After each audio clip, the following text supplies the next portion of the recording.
Live and local from Fox 7, this is Good Day Austin. Hi, everybody. 6 o'clock on your Thursday morning. Thanks for joining us. Very happy we got to see some sunshine yesterday. Ready to see maybe a little bit more of it today, though, Zach. I think we will, but we're going to have to get through a cloudy, foggy start to the day. Yesterday it turned out to be beautiful. I think that's going to happen again today. The clouds will break up a little bit quicker, let's say right around lunchtime. Our main focus this morning, heads up, it's going to be a foggy morning commute. Visibilities keep getting lower and lower, even at the Camp Mabry side along Mopac, down to half a mile, third of a mile visibilities in Burnett, Llano, Fredericksburg. The result, dense fog advisory until 10 o'clock. Make sure you have the low beams on. Don't be in a rush. Allow some extra time. You're not going to get rained on today. That upper low that generated quite a bit of rain, spinning way up there in Arkansas and Louisiana. For the most part, we're on the drier side of this system. So when we shake off the morning clouds and fog, we're in great shape this afternoon. A cool start along with the clouds and fog. We're in the 50s.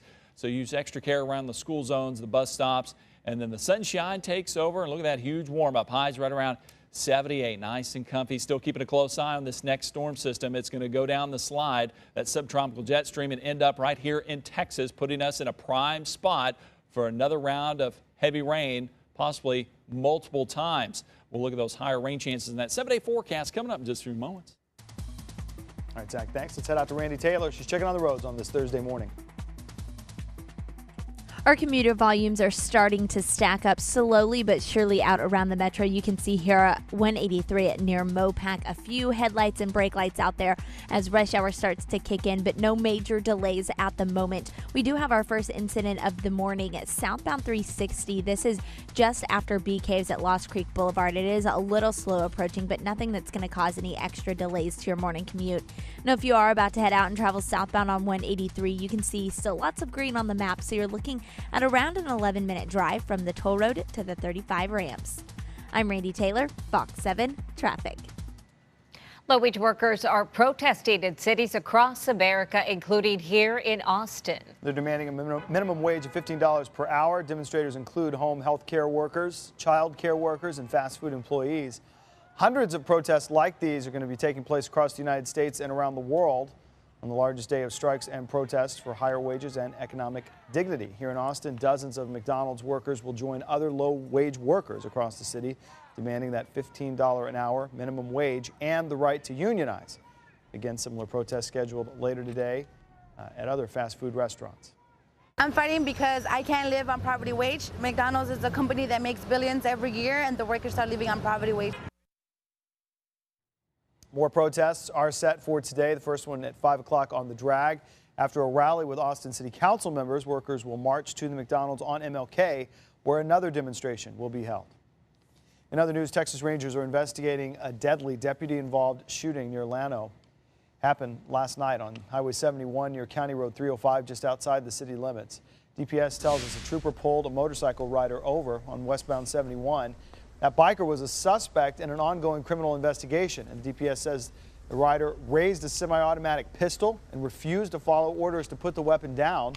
A trooper and Llano County Sheriff's deputies opened fire, killing the man. The Texas Rangers and the Sheriff's Office are investigating the shooting.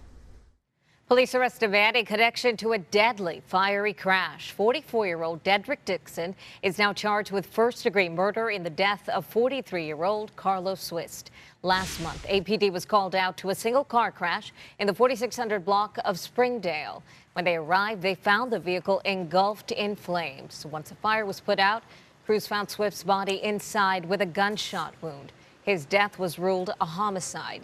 Yesterday, Dixon was arrested for Swift's murder. If you know anything about this case, call the homicide tip line. The number is 512-477-3588. A Round Rock ISD employee is now in the custody of Williamson County Sheriff's deputies. 20-year-old Tyler Johnson charged with sexual assault of a child. Round Rock ISD says the educational assistant is accused of having an inappropriate relationship with two students at McNeil High School. Officials were notified about the incident on Tuesday. Johnson was arrested yesterday. He's also been fired from Round Rock ISD. The district says Johnson passed a DPS background check and employment reference checks. He started working at McNeil in August. An investigation is underway at a West Campus apartment complex after a deadly hazmat situation. Authorities responded to 21 Pearl on West Campus to a call about a person in cardiac arrest yesterday. When they arrived, crews found a man in his 20s unconscious. They tried to revive him but were unsuccessful. He was pronounced dead at the scene. Firefighters and EMS found signs warning of hydrogen sulfide, which can be lethal at high levels. They quickly changed into protective gear and everyone was evacuated.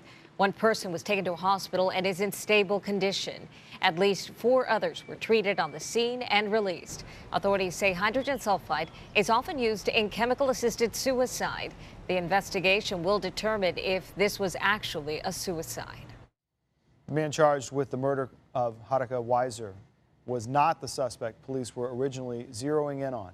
Surveillance video of the man police first described as a person of interest eventually led authorities to 17-year-old Mikhail Kreiner. Additional images that haven't been released yet allegedly show the man following the University of Texas student toward Waller Creek. According to court documents, he can be seen pulling a shiny metal object from his pants as he approached her. While Kreiner was later arrested by the Lone Star Fugitive Task Force, U.S. Marshal Hector Gomez says he was not their only suspect.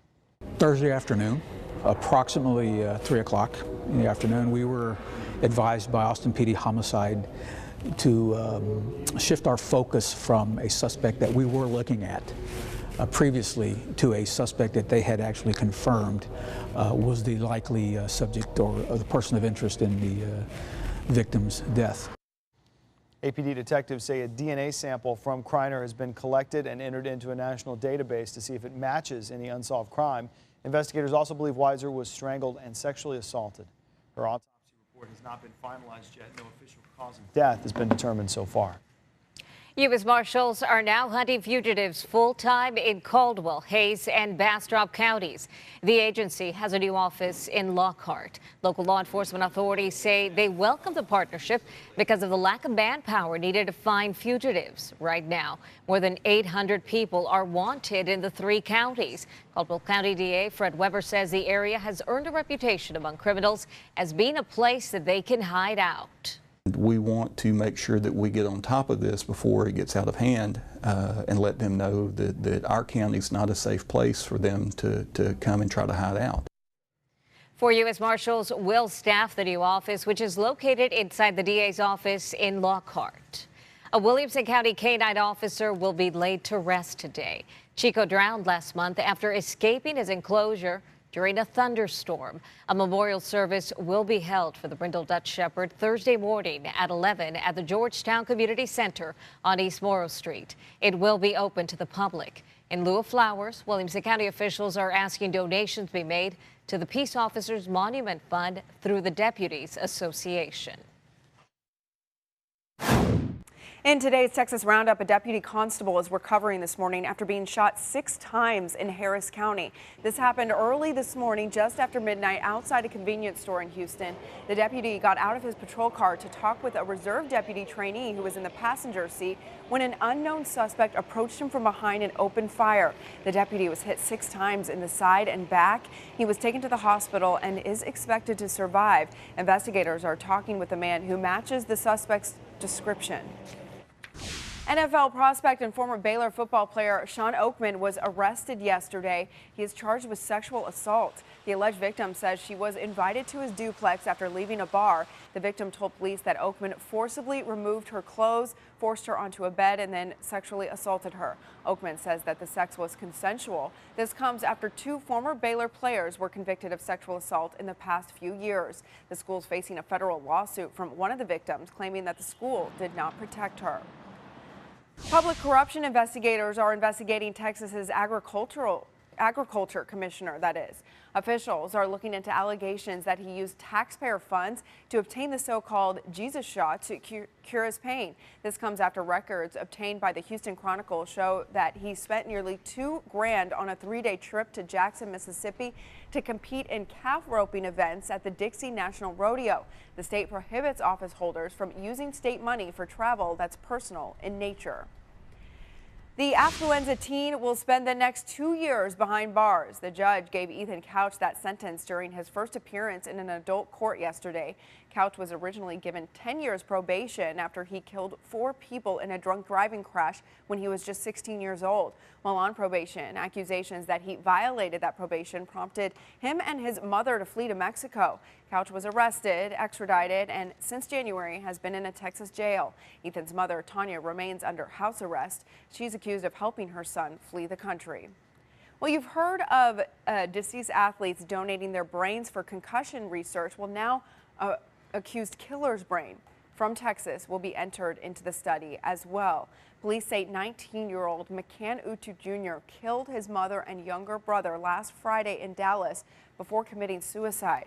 Utu's uncle says that the young man's personality took a dark and drastic turn after he suffered 2 head injuries while playing school basketball and getting into a fight. The family hopes that Utu's brain will help scientists learn about any possible link between concussions and violent, irrational behavior. Lauren, thanks. Coming up, a possible turning point in the Zika outbreak. Officials are now confirming fears. What they say tests are telling us about the virus right now, it is 6:11.